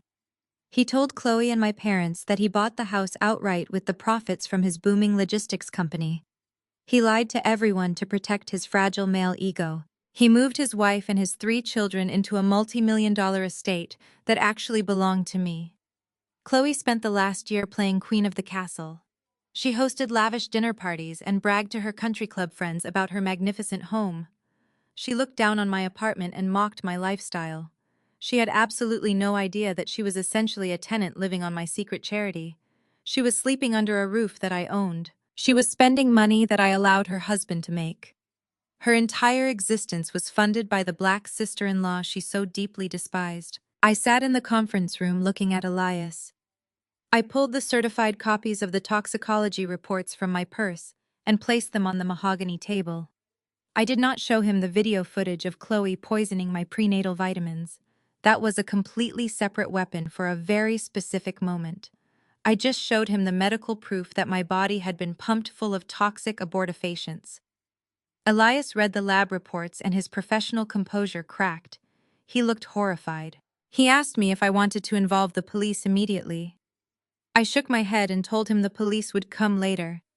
I told him we needed to execute the financial guillotine first. I looked Elias straight in the eyes. I told him I wanted to trigger every single default clause in Jamal's business contracts. Jamal had missed 2 minor payment deadlines to Nova Ventures over the past 6 months. We had previously granted him leniency to keep the business running smoothly. I told Elias that leniency was officially revoked. I instructed him to freeze the operating accounts for the logistics company. I wanted the business legally seized by the majority shareholder. Jamal was going to wake up and find himself completely locked out of his own fake empire. He would have no access to the company funds. He would have no ability to pay his vendors or his employees. His business was going to be liquidated and absorbed by Nova Ventures, effectively leaving him unemployed and entirely broke. Elias took diligent notes on his legal pad. He did not question my directives. He knew better than to argue with me when my mind was made up. He asked about the suburban mansion. He asked how I wanted to handle the lease agreement with Jamal and Chloe.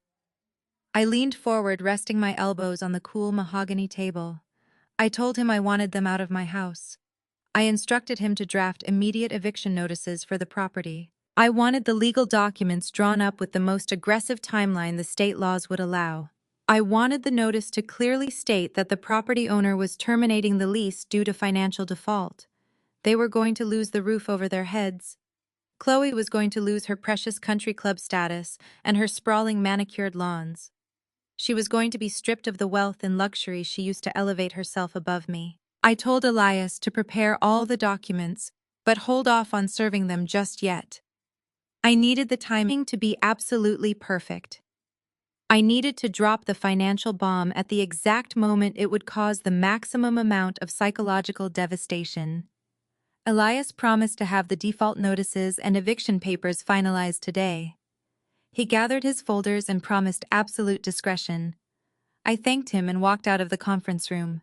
I rode the elevator down to the ground floor, feeling a profound sense of dark satisfaction. The financial guillotine was raised high above their heads. I stepped into the bustling city street.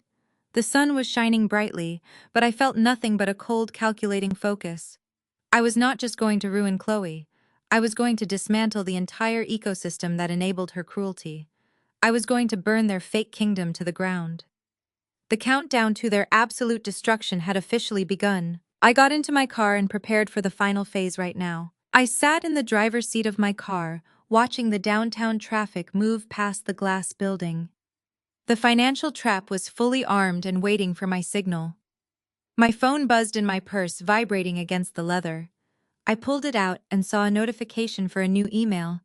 It was a digital invitation sent to our entire extended family and a long list of corporate investors. The bold, elegant font announced a lavish Thanksgiving dinner to be held at the sprawling suburban mansion. But this was not just a traditional holiday gathering. The invitation proudly declared that the dinner would double as a formal celebration for Chloe. She had just been selected to receive a local Mother of the Year award from a prominent children's charity in the city. The invitation included a professional photograph of Chloe smiling perfectly with her 3 children. I stared at the bright screen, letting the absolute sickness of the situation wash over me. Chloe was receiving a Mother of the Year award. The woman who had meticulously poisoned my prenatal vitamins and murdered my unborn child was going to stand in front of a crowd and accept an award for her nurturing spirit. She had likely purchased the award by making a massive anonymous donation to the charity using the logistics company funds. She was using my money to buy herself a humanitarian trophy. She wanted to stand on a pedestal and be worshipped as the ultimate protector of children, while her hands were permanently stained with the blood of my baby. The hypocrisy was so profound it almost felt entirely detached from reality. She was a monster wearing the mask of a saint, and my family was organizing a parade in her honor. 10 minutes later, my phone rang. The screen displayed my brother Jamal. I answered the call and kept my breathing completely steady.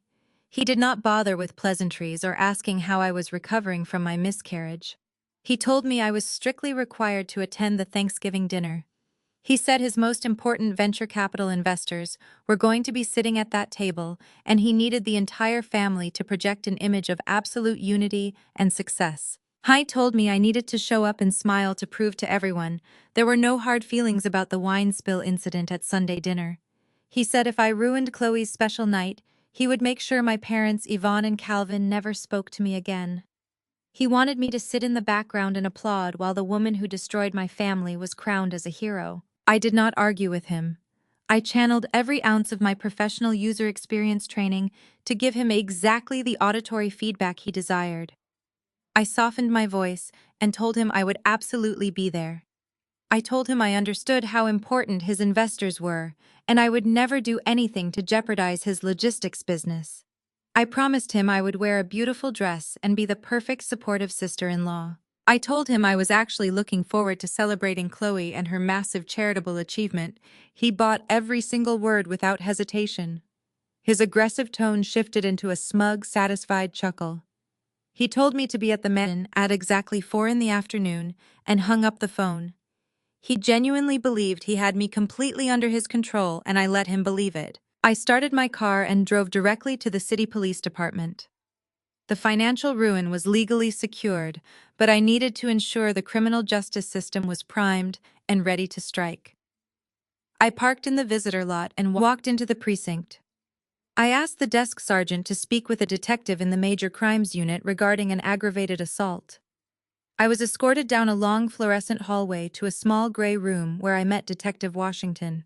He was a seasoned African-American man with a tired face and a sharp, observant gaze. I sat across from his metal desk and opened my purse.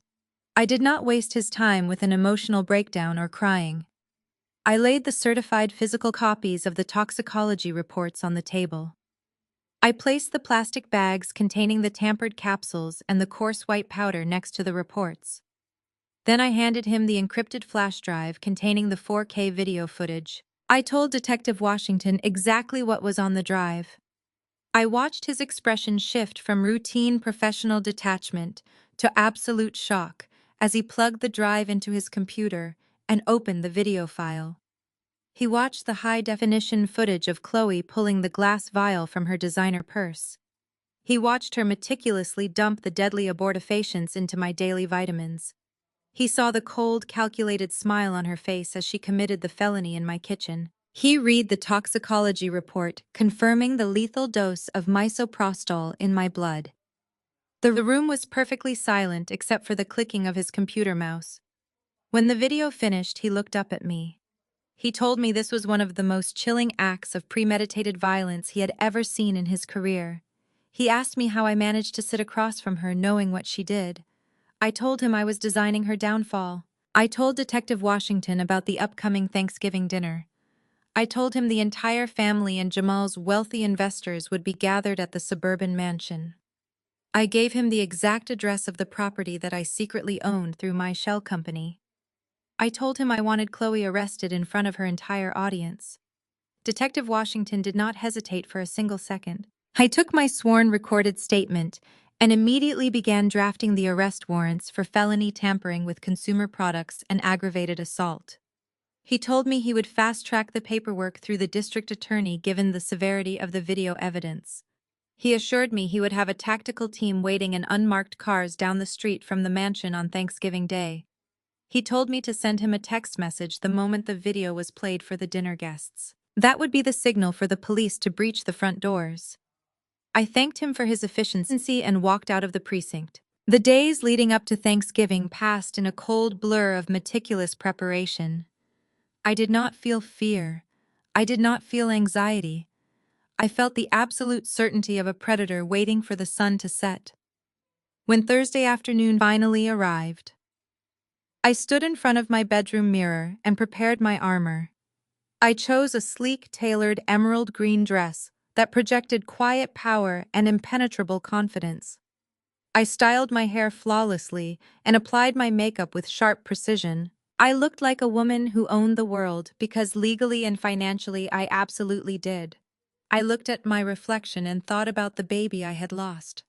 I promised that child they would be avenged before the night was over. I walked into my home office and picked up my structured designer handbag.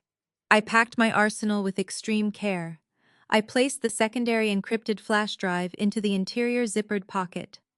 I placed the certified copies of the toxicology reports right next to it. Finally, I slid the thick stack of heavily redacted legal documents from Elias into the main compartment. The documents contained the immediate foreclosure notices, the commercial default triggers, and the formal eviction papers, demanding Jamal and Chloe vacate my property immediately. My purse was a weapon of mass destruction disguised in premium leather. I zipped the bag shut and felt the heavy weight of justice resting in my hands. I walked out of my apartment and took the elevator down to the garage. I got into my car and began the 30-minute drive to the sprawling suburban mansion. The streets were quiet and empty, as families gathered inside their warm homes to celebrate the holiday of gratitude. The sky was a pale, crisp blue, and the autumn leaves blew across the pavement. I thought about the 3 names Chloe had stolen from me: Isaiah, Zuri, Tyson. I thought about the baby she had violently forced out of my body. I thought about my mother Yvonne and my father Calvin, who had enabled this monster to thrive simply because she was a white woman who gave them the aesthetic grandchildren they desired. They had all traded my sanity and my safety for the illusion of a perfect family. I turned into the exclusive gated community and gave my name to the private security guard. The heavy iron gates swung open, granting me access to the neighborhood I secretly owned. I drove slowly down the winding manicured streets until I reached the massive stone driveway of Jamal's residence. The driveway was packed with luxury vehicles belonging to the extended family and the wealthy corporate investors. I parked my car near the back and turned off the engine. I sat in the silence of my vehicle for one final moment. The absolute calm before the storm settled over my shoulders like a heavy, warm blanket. The countdown to their destruction had reached 0. I picked up my designer bag and stepped out into the crisp autumn air, ready to burn their fake kingdom to the ground. I stepped out of my car and closed the heavy door. The crisp autumn air hit my face, but I did not feel the cold. I felt absolutely nothing but the rhythmic thud of my own heartbeat. I walked up the long, curving driveway made of imported cobblestone. The sprawling suburban mansion stood before me like a massive monument to my brother's financial fraud. Every single brick, every pane of glass, every blade of manicured grass legally belonged to me. I walked up the wide front steps and rang the doorbell. A hired catering staff member opened the grand double doors. The smell of roasted turkey and expensive sage drifted out into the cold air. I stepped inside the grand foyer and handed my coat to the attendant. The house was alive with the sound of clinking crystal and loud, booming laughter. I walked into the massive, formal living room. The space was packed with people. My father Calvin and my mother Yvonne were standing near the marble fireplace. They were dressed in their absolute best holiday attire. They were holding glasses of champagne and laughing at a joke told by one of Jamal's wealthy corporate investors. The investors were easy to spot. They were older white men wearing tailored sport coats and expensive watches. They were the men keeping Jamal's fake tech logistics company afloat through rounds of venture capital funding. Jamal was standing right in the middle of them, playing the role of the charismatic, successful African-American entrepreneur. He was holding a glass of scotch and gesturing wildly as he told a story about his expanding warehouse operations. He had no idea his operating accounts were currently completely frozen. I scanned the room and found Chloe. She was standing near the grand staircase, surrounded by an admiring circle of our extended family members. She was wearing a modest but incredibly expensive blush pink dress. It was the perfect outfit for a woman who had just won a local Mother of the Year charity award. It projected warmth and maternal grace. She was holding baby Tyson on her hip, while little Isaiah and Zuri ran around her feet. She looked like the absolute picture of suburban perfection. She was playing the saint perfectly. I watched her smile and nod at my aunts and uncles, accepting their praise and admiration. She was soaking up the attention like a sponge. I looked at the hands she used to hold her baby. Those were the exact same hands that had meticulously emptied toxic abortifacients into my prenatal vitamins. My mother, Yvonne, finally noticed me standing near the archway.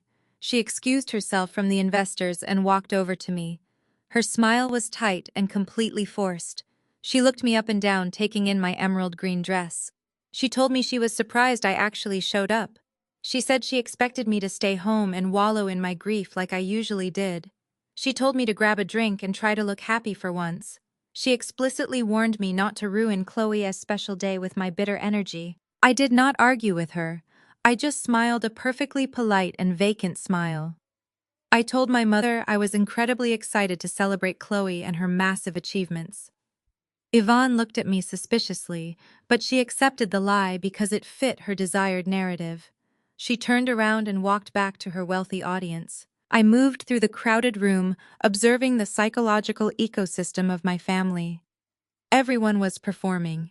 Jamal was performing wealth. Chloe was performing purity. My parents were performing pride. They were all participating in a massive collective delusion. I was the only person in the room anchored to absolute reality. I walked into the formal dining room to find my seat. The dining table was the largest I had ever seen. It was custom built to seat 24 people. It was covered in a pristine white linen tablecloth and decorated with extravagant floral centerpieces and tall taper candles. At the far end of the dining room, an 80-inch smart television was mounted to the wall. It was currently displaying a high-definition video of a crackling autumn fireplace to add ambiance to the room. I noted the brand and the operating system of the television. As a user experience design lead, I knew exactly how to wirelessly cast my screen to that specific model in under 3 seconds. I found my place card near the middle of the long custom table. It was positioned strategically away from the investors and away from the head of the table where Jamal and Chloe would sit. They had placed me next to an elderly great-aunt who was hard of hearing, ensuring I would have minimal impact on the important corporate conversations. I sat down in my assigned chair and placed my structured designer handbag on the floor, directly between my feet. The bag felt heavy with the weight of the flash drive, the toxicology reports, and the eviction notices. I rested my hand on the smooth leather strap, waiting for the performance to begin. A few minutes later, the catering staff began bringing out the food. The massive roasted turkey, the glazed hams, the countless side dishes were all placed on the table. Jamal stood at the head of the table and called for everyone to take their seats. The extended family and the wealthy investors filed into the dining room and found their place cards. The noise level in the room was deafening as 24 people pulled out their chairs and settled in. Calvin and Yvonne sat directly to the right of Jamal, projecting the image of the proud patriarch and matriarch. The primary investors sat to the left, enjoying the prime real estate of the table. I sat quietly in the middle, observing every single detail. Jamal picked up his crystal glass and tapped it with a silver spoon. The sharp ringing sound cut through the chatter. The dining room fell completely silent. All eyes turned to the head of the table. Jamal smiled his brightest, most charismatic smile. He welcomed everyone to his beautiful home. He thanked the investors for their continued belief in his logistics empire. He thanked my parents for their unwavering support. Then he turned his gaze to his wife. He looked at Chloe with an expression of absolute adoration. He told the room that today was about giving thanks, but it was also about celebrating the most incredible woman he had ever met. He announced that Chloe had officially received the Mother of the Year award from the City Children's Charity. The entire dining room erupted in applause. My parents clapped enthusiastically. The investors smiled and nodded approvingly. My aunts and uncles murmured their congratulations. Chloe feigned a look of deep humility. She cast her eyes downward and placed a hand over her heart, acting overwhelmed by the praise. I sat perfectly still with my hands folded in my lap. I did not clap. I just watched the monster bask in her stolen glory. Jamal handed the floor over to Chloe. She stood up slowly, smoothing the front of her blush-pink dress. She picked up her glass of sparkling cider. She looked around the long table, making sure she made eye contact with the wealthy investors. She began her speech. Her voice was soft and melodic, perfectly tuned to project ultimate femininity and grace. She thanked Jamal for being her rock. She thanked Calvin and Yvonne for welcoming her into their beautiful African-American family and loving her like their own daughter. She spoke about her 3 children, Isaiah, Zuri, and Tyson. She said being their mother was the greatest privilege of her entire life. She spoke about the charity award, claiming she did not deserve it because nurturing children was simply her natural calling. Then the speech took a dark, deliberate turn. I saw her eyes shift away from the investors. She looked down the long table and locked her pale blue eyes directly onto me. The soft melodic tone of her voice remained exactly the same, but the words became a calculated weapon. The entire room followed her gaze. 23 pairs of eyes turned to look at me sitting quietly in my emerald green dress. Chloe took a slow, deliberate breath. She placed her hand flat against her chest, right over her heart. She told the room that Thanksgiving was a time to count blessings, but it was also a time to hold space for those who were suffering. She said her heart broke for those who could not experience the absolute miracle of creating life. She looked directly into my face and pitched her voice to ensure every single investor heard her clearly. She said she was praying for my empty womb. She said she prayed that God would heal my broken body so I could one day understand the true purpose of being a woman. She told me she hoped I would eventually learn to stop focusing so much on a cold computer screen and start focusing on experiencing real joy. She said she knew how incredibly hard it must be for me to sit at a table surrounded by her beautiful, healthy children while my own body kept failing me. She offered me a patronizing smile of deep, profound pity. She raised her glass and asked the entire room to pray for Maya. The silence in the dining room became instantly suffocating. The sheer audacity of her words left a heavy, uncomfortable tension in the air. The investors shifted awkwardly in their expensive suits, not knowing how to react to such an intimately aggressive public statement. My mother Yvonne nodded solemnly, completely endorsing Chloe's humiliating display of pity. My father Calvin looked down at his plate. Jamal simply stood there looking incredibly proud of his wife for putting the bitter single sister in her place. I felt my pulse slow down to a steady, relentless rhythm. The emotional pain she was trying to inflict bounced right off my armor. I did not feel humiliated. I did not feel broken. I felt the absolute certainty of a predator who had just cornered its prey. I looked at her pale blue eyes and the sickening smirk hiding behind her glass of cider. She had played her final card. She had reached the absolute peak of her arrogance. She truly believed she was a god in this family. She believed she had destroyed me and could dance on my ashes in front of an audience. I reached down and picked up my phone from my lap. I unlocked the screen and opened the control center. I tapped the screen mirroring icon. The menu populated instantly. I selected the 80-inch smart television mounted on the far wall of the dining room. I felt the subtle vibration in my hand confirming the digital connection was successfully established. I slowly pushed my chair back. The wooden legs scraped against the hardwood floor. The sound was loud in the dead silent room. I stood up. I smoothed the front of my emerald green dress. I stood perfectly straight, radiating an ice-cold, impenetrable energy. I looked down the long custom dining table directly at Chloe. My face was completely devoid of emotion. My voice was perfectly steady and razor-sharp. It cut through the heavy air like a scalpel. I thanked her for her beautiful words. I told the room that since we were all gathered here celebrating Chloe's deep, nurturing spirit, I thought I would share something special with everyone.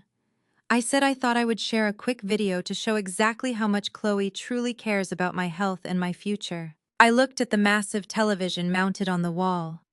The transition of the television screen from the bright orange and yellow flames of the artificial fireplace to the deep black void of the loading screen drew the attention of every single person in the room. The wealthy investors turned their heads in their chairs, looking back over their shoulders. Jamal frowned, his thick eyebrows pulling together in confusion. He had no idea what was happening. I thought I was actually going to play a sentimental slideshow or a video of his children. My parents looked at me with deep suspicion, waiting for me to ruin the perfect image they had spent the entire afternoon cultivating. But Chloe knew. I saw the exact microsecond when her intuition fired a warning shot through her nervous system. I saw the muscles in her neck tighten. I saw the self-satisfied smirk falter and die on her lips. She looked at my phone. She looked at the television. She looked at my face. She did not know exactly what video I was about to play, but the predator inside her recognized the absolute absence of fear in my eyes. She realized in that fleeting moment that the broken, submissive sister-in-law she thought she had conquered was entirely an illusion. I held my phone in my right hand. I opened the encrypted video file I had saved specifically for this exact moment. I did not take my eyes off Chloe. I wanted to witness the precise second her perfect, fraudulent life shattered into a million irreparable pieces. I wanted to watch the Mother of the Year burn to the ground. I pressed play.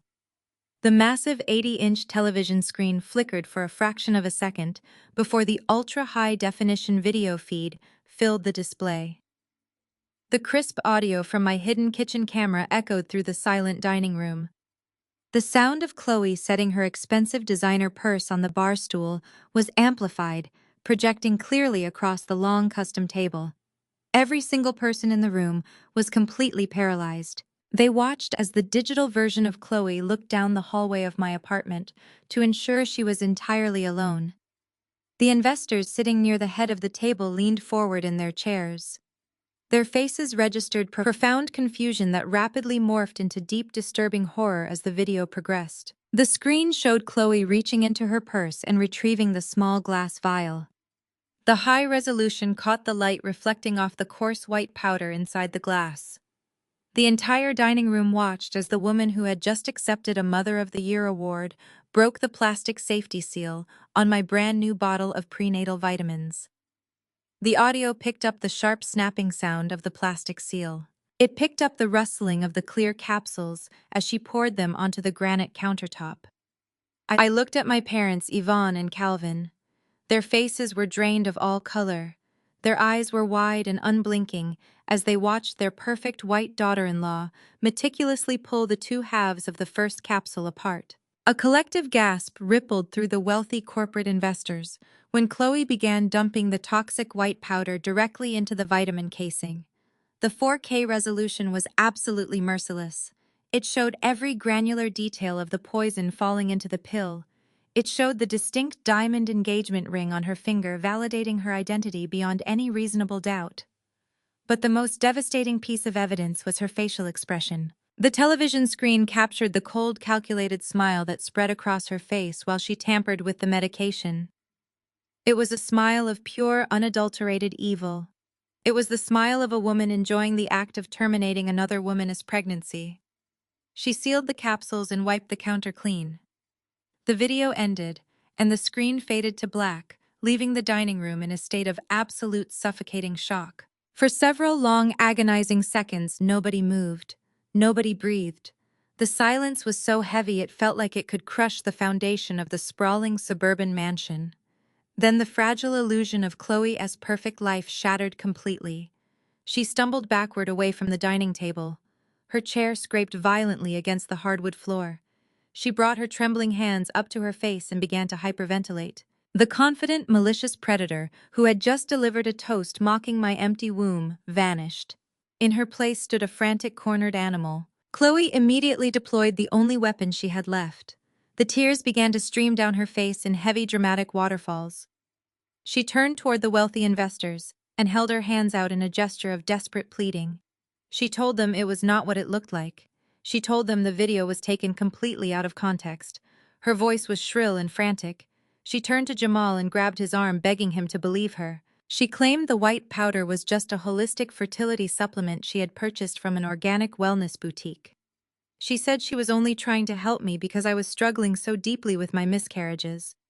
She told the room she wanted to surprise me with extra nutrients to support my reproductive health. She sobbed heavily, playing the role of the misunderstood savior who made a tragic mistake out of an abundance of pure sisterly love. My mother Yvonne stood up from her chair. She looked at Chloe with a mixture of desperate hope and profound terror. Yvonne wanted to believe the lie. She wanted to believe that her golden child's wife was not a monster. Yvonne asked me if it was true. She asked me if it was possible that Chloe was just trying to help my body heal with natural supplements. She begged me to be reasonable and consider that this might all be a terrible misunderstanding. I did not raise my voice. I did not need to shout to command the absolute attention of every person in the room. I reached into my structured designer handbag resting on the floor. I pulled out the thick certified stack of paperwork from the independent diagnostic laboratory. I held the documents up for the entire room to see.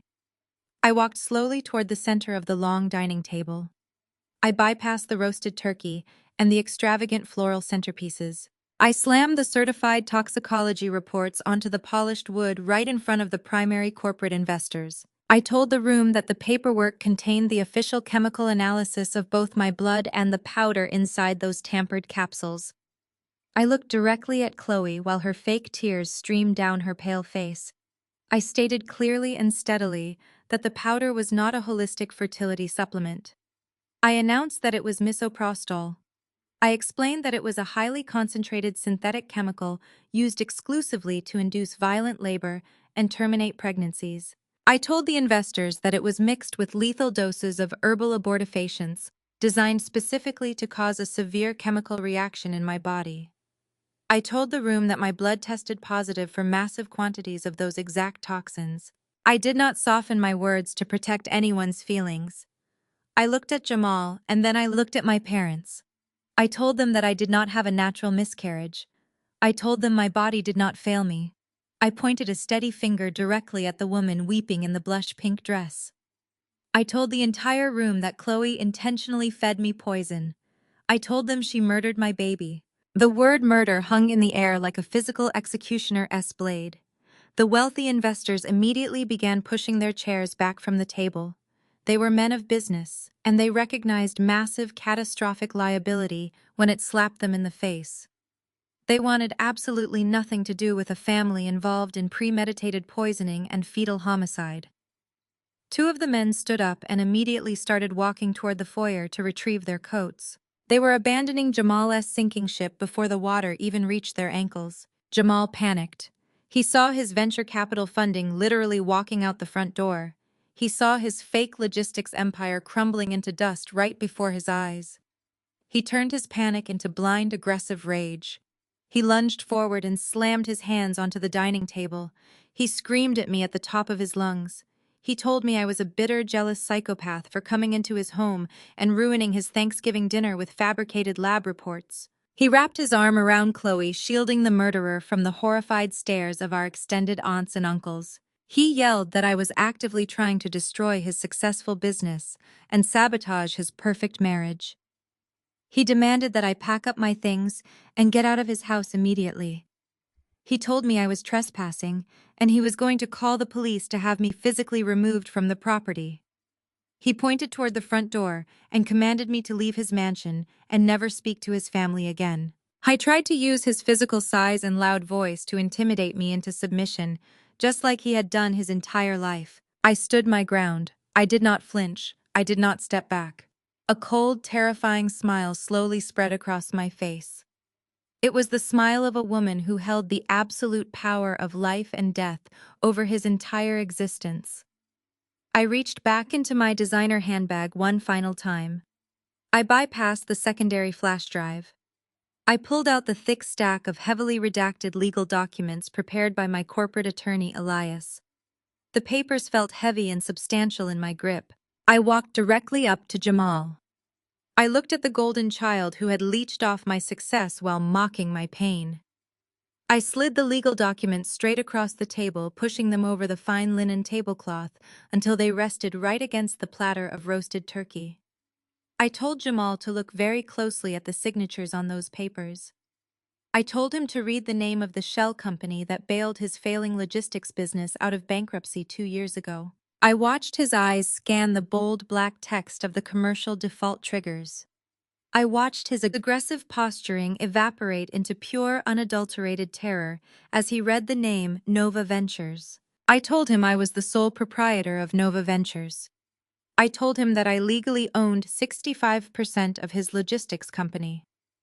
I announced to the remaining investors that all of Jamal's operating accounts had been officially frozen as of this morning due to financial default. I told the room that his business was currently being liquidated and absorbed by my corporate entity. He was entirely bankrupt and completely unemployed. Jamal staggered backward like he had been physically struck. His mouth opened but no sound came out. He looked at Chloe, who had stopped crying and was staring at the legal papers in absolute horror.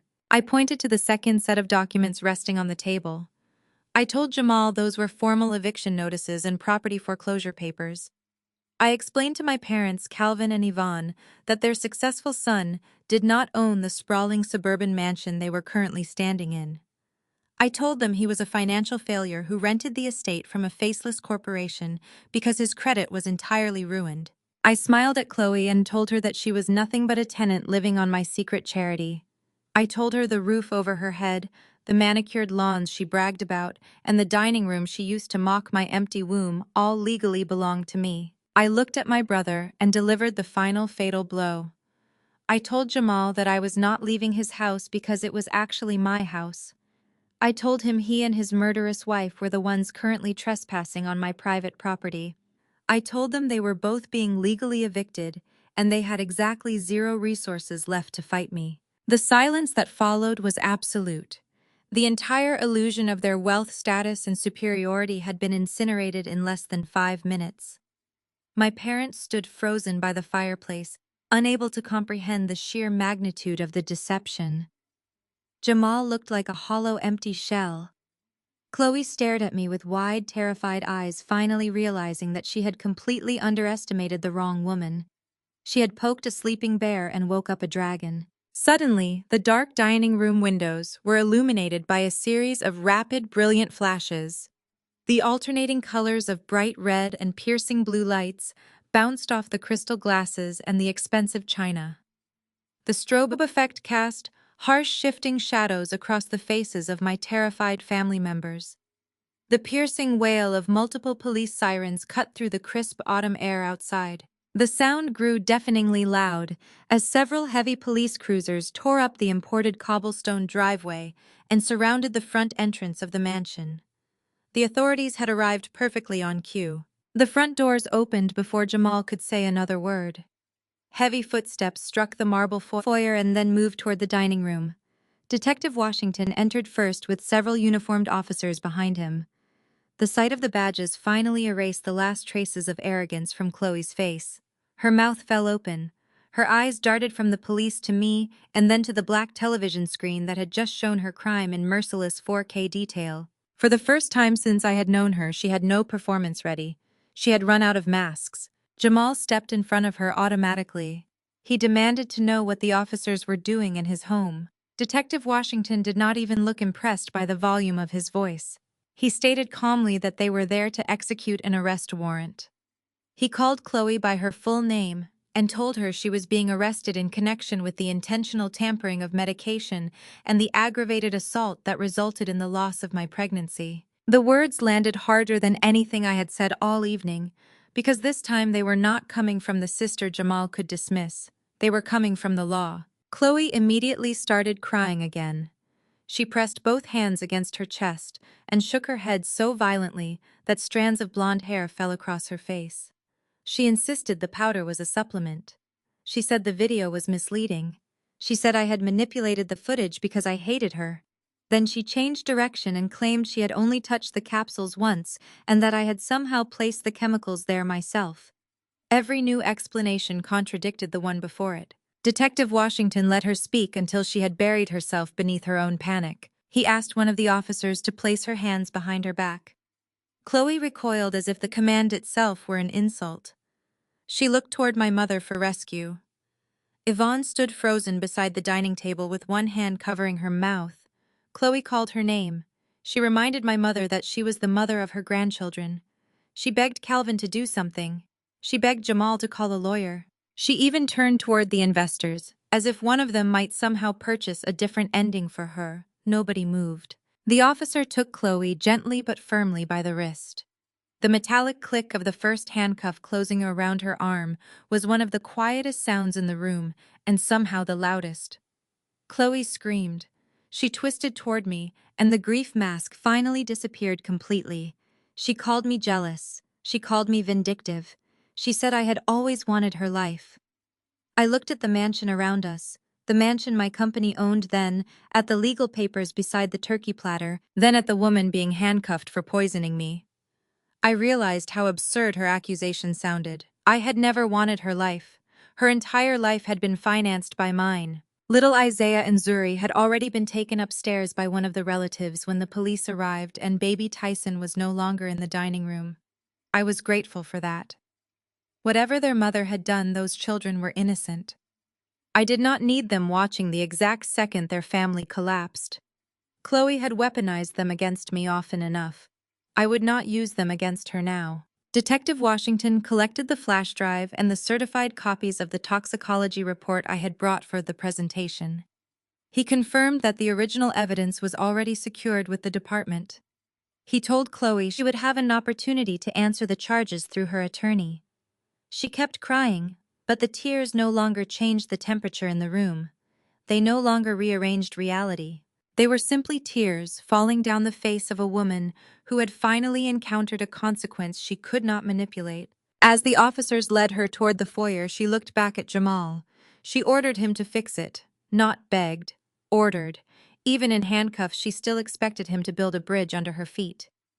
Jamal took one step after her, and then stopped when he saw the default documents on the table. His company accounts were frozen.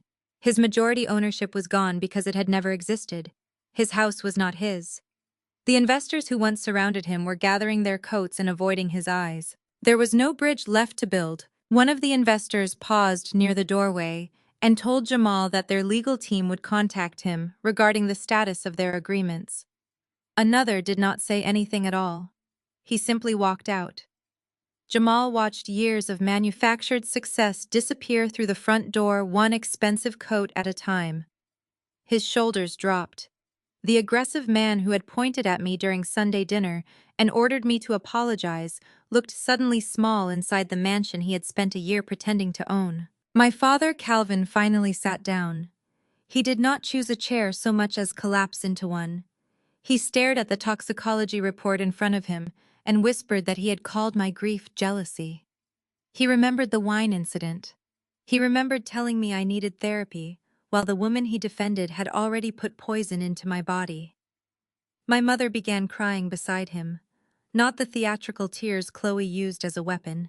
These were ugly, frightened tears born from the realization that she could no longer rewrite what she had done. Yvonne came toward me with both arms open.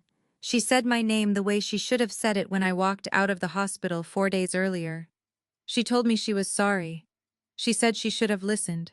She said she had wanted peace in the family and had convinced herself that I was the difficult one because challenging Chloe and Jamal would have made everything uncomfortable. Calvin stood behind her and said they had failed me. He asked me to give them a chance to make it right. For years, that apology would have been the thing I wanted most. I had imagined my parents finally seeing me clearly. I had imagined them recognizing my work, my independence, my pain, and the enormous amount of money I had quietly spent protecting them from Jamal's failures. But standing there after police had to show them a recording of attempted poisoning before they believed me, the apology felt different. It did not heal the wound, it simply named it. Yvonne reached for me. I stepped back before her hands could touch my shoulders. The movement stopped her more effectively than shouting ever could. I looked at both of my parents and kept my voice completely steady. You chose your peace over my pain. Now you have neither. Do not contact me again. My mother broke down. Calvin said I did not mean that. Jamal finally found his voice and accused me of destroying the family over one mistake. I turned toward him and asked which mistake he meant. The years of taking my money while calling me worthless. The threats to keep the children from me. The way he defended Chloe while she mocked my miscarriages. The poison. Or the moment he ordered me out of a house I owned. Jamal had no answer because there was no single mistake. There was a system of choices and every choice had required me to absorb the cost. I picked up my handbag. I told Jamal that all further communication about the company and the property would go through Elias. I told my parents that any attempt to use other relatives to contact me would be treated as another violation of the boundary I had just set. Then I looked once at the long Thanksgiving table. The food was cooling. The champagne had gone flat. Chloe's Mother of the Year celebration had ended with handcuffs, warrants, and foreclosure papers spread beside the centerpiece. I walked through the foyer as the officers guided Chloe toward the police cruiser outside. She was still shouting my name. I did not turn around. The red and blue lights washed across the stone walls and the manicured lawn that had once represented everything Chloe thought made her superior to me. I stepped down the front stairs and breathed in the cold night air. Behind me, my family stood inside the ruins of the image they had protected at my expense. Ahead of me was silence. Clean silence. Mine. I got into my car and closed the door. For several seconds, I simply sat there with both hands resting on the steering wheel. I had expected triumph to feel loud. I had expected revenge to feel like fire. Instead, it felt like a locked door finally opening.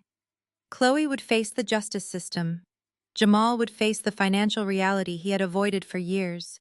My parents would face the emptiness created by their own choices. None of those consequences required me to stay and watch. I started the engine and drove away from my own property without looking in the rearview mirror. 2 years later, the story people told about that Thanksgiving had become irrelevant to me.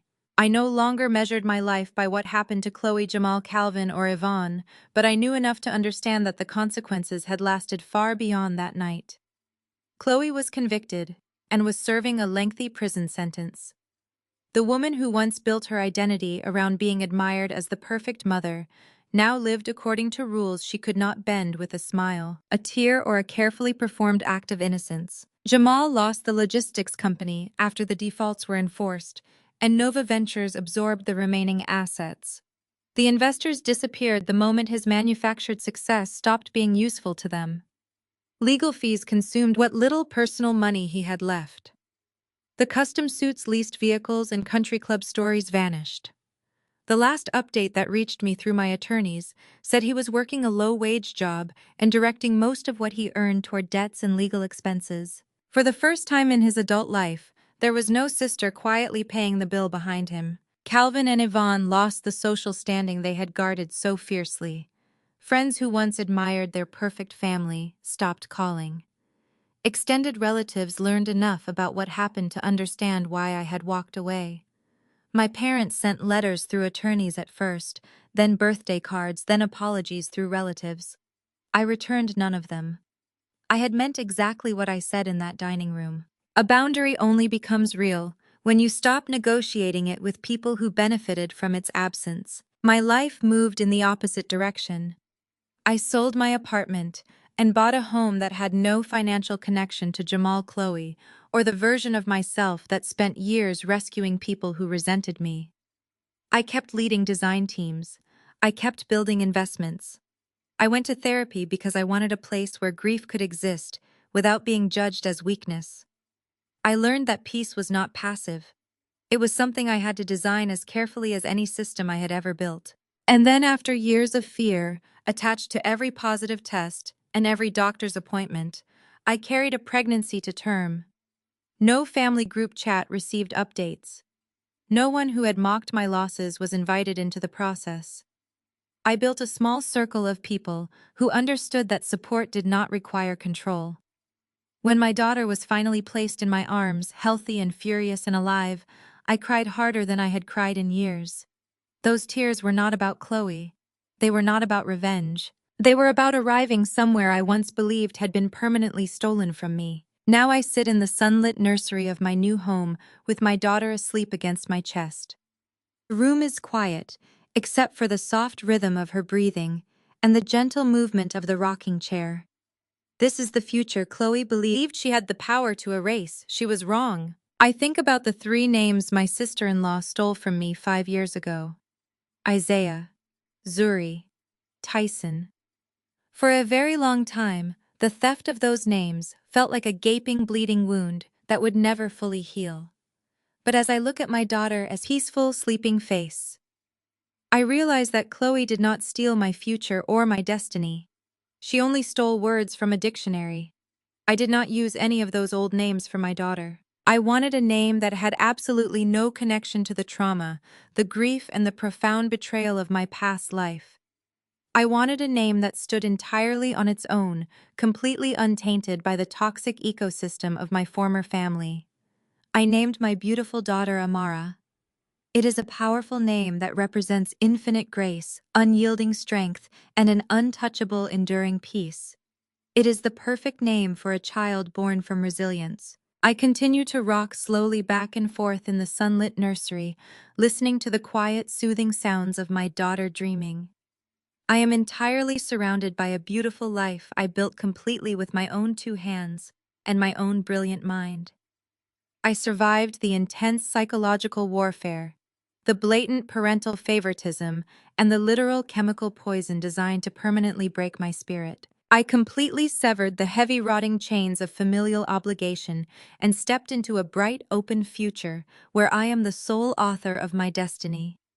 I do not look back at the people who tried to destroy me with anger anymore, because they are completely irrelevant to my joy. I press a gentle warm kiss to Amara's forehead, feeling a profound, overwhelming sense of absolute victory wash over my entire soul.